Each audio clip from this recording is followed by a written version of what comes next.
পহেলা বৈশাখ উপলক্ষে প্রচলিত মঙ্গল শোভাযাত্রা থেকে নিয়ে যত প্রকার সংস্কৃতি আছে, এসব সংস্কৃতিগুলো মূলত একটি বিশেষ ধর্মের মানুষের ধর্মীয় কৃষ্টি, কালচার এবং সংস্কৃতি অথবা তার সাথে সাদৃশ্যপূর্ণ বিষয়।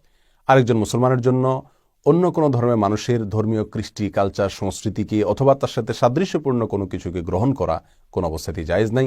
রাসূল করিম সাল্লাল্লাহু আলাইহি ওয়াসাল্লাম পরিষ্কারভাবে জানিয়েছেন, মান তাশাব্বাহা বিকওমিন ফাহুয়া মিনহুম। আর এটাকে একজন বিবেকবান মানুষ বাঙালি সংস্কৃতি হিসাবে প্রতিষ্ঠা করার অপচেষ্টাও করা অনুচিত। কারণ ২-৩ যুগ আগেও এ সকল মঙ্গল শোভাযাত্রা অথবা সংশ্লিষ্ট পহেলা বৈশাখের প্রচলিত সংস্কৃতিগুলোর কোনোটির অস্তিত্ব এদেশে ছিল না। অতএব এটাকে বাঙালির ঐতিহ্যবাহী সংস্কৃতি অথবা সার্বজনীন সংস্কৃতি হিসাবে প্রতিষ্ঠা করার অপচেষ্টা, এটা কোনোভাবেই গ্রহণযোগ্য নয়, এটি ভুল। এবার আসা যাক মূল প্রশ্নের উত্তরে। সাহাবায়ে কেরাম তথা সালাফের যুগে আমরা দেখতে পাই ভিন্ন ধর্মের মানুষেরা তাদের ধর্মীয় উৎসব উপলক্ষে মুসলমানদের কাছে যে উপঢৌকন পাঠাতেন সেটাকে মুসলমানরা গ্রহণ করতেন, সাহাবায়ে কেরাম গ্রহণ করতেন।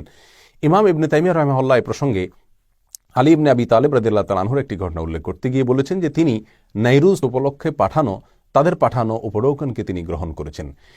ইবনে আবি শাইবায় আম্মাজান আয়েশা রাদিয়াল্লাহু তাআলা থেকে বর্ণিত হয়েছে, তার কাছে একজন মহিলা এসে জানতে চেয়েছেন যে তাদের কোনো একজন অগ্নিপূজক, দুগ্ধদানকারিণী মহিলা আছেন, যিনি তার ধর্মীয় উৎসব উপলক্ষে তাদেরকে উপঢৌকন দিয়ে থাকেন, হাদিয়া পাঠিয়ে থাকেন, সেটা তিনি গ্রহণ করবেন কিনা। এ প্রসঙ্গে আয়েশা রাদিয়াল্লাহু তাআলা আনহা তাকে যে নির্দেশনা দিয়েছিলেন তা ছিল এরকম যে তোমরা তাদের পাঠানো ফলমূল এগুলোকে গ্রহণ করবে। এই দিন উপলক্ষে তারা যে পশু জবাই করেছে সেগুলোর গোশত বা খাবার ইত্যাদি গ্রহণ করবে না, কারণ তারা আল্লাহর নাম ছাড়া অন্য কারোর নামে পশু জবাই করবে, সেটাই স্বাভাবিক। আর আল্লাহর নাম ছাড়া অন্য কারোর নামে জবাইকৃত পশুর গোশত খাওয়া মুসলমানের জন্য জায়েজ নেই, কোরআনে নিষেধ আছে। এছাড়া আবি বারজা রাদিয়াল্লাহু তাআলা আনহু নামে একজন সাহাবী ছিলেন, যার প্রতিবেশীদের অনেকেই অগ্নিপূজক এবং ভিন্ন ধর্মের অনুসারী ছিলেন। তাদের ধর্মীয় উৎসব উপলক্ষে তারা উপঢৌকন পাঠাতেন তার বাসায়। তিনি তার পরিবারকে নির্দেশ দিয়ে রেখেছিলেন যে তোমরা তাদের পাঠানো ফলমূল এগুলোকে খাবে, গ্রহণ করবে, এছাড়া অন্য কোনো কিছু গ্রহণ করবে না।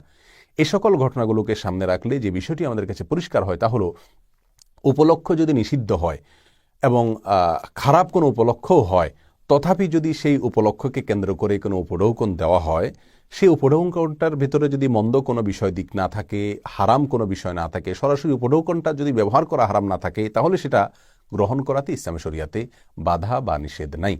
পহেলা বৈশাখ উপলক্ষে যে ভাতা দেওয়া হয় তাকে, যেহেতু সেটা নগদ অর্থ, অতএব এই নগদ অর্থ এর ভিতরে সরাসরি কোনো প্রকার নিষিদ্ধ বা হারাম কোনো কিছু নাই, বিধায় এটাকে গ্রহণ করা যেতে পারে। এটাকে গ্রহণ করার পরে কোন খাতে ব্যয় করা হচ্ছে সেটা হলো সবচেয়ে বড় ব্যাপার।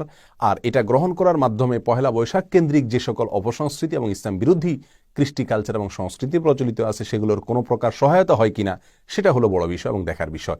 আর বলাই বাহুল্য, পহেলা বৈশাখ উপলক্ষে যে ভাতা দেওয়া হয়ে থাকে, এই ভাতা গ্রহণ করার মাধ্যমে পয়লা বৈশাখ কেন্দ্রিক যে সকল সংস্কৃতি বা ইসলাম বিরোধী কর্মকাণ্ড আছে, শিরক এবং শিরকের সাথে সাদৃশ্যপূর্ণ কর্মকাণ্ড আছে, সেগুলোর সহায়তা কোনোভাবেই এই ভাতা গ্রহণ করার মাধ্যমে হয় না, বিধায় এটা নিষিদ্ধ হবে না।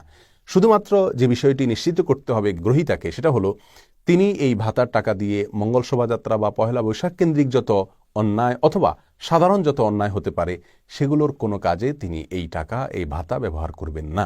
এই বিষয়টি যদি নিশ্চিত করেন, এই ভাতা গ্রহণ করাতে ইসলামী শরিয়ার দৃষ্টিতে কোনো অসুবিধা নেই। আল্লাহ সুবহানাহু ওয়া তাআলা আমাদের সকলকে ইসলামী শরিয়াকে আমাদের জীবনের সকল ক্ষেত্রে মানা, বোঝা এবং গ্রহণ করার তৌফিক দান করুন। আসসালামু আলাইকুম ওয়া রাহমাতুল্লাহি ওয়া বারাকাতুহু।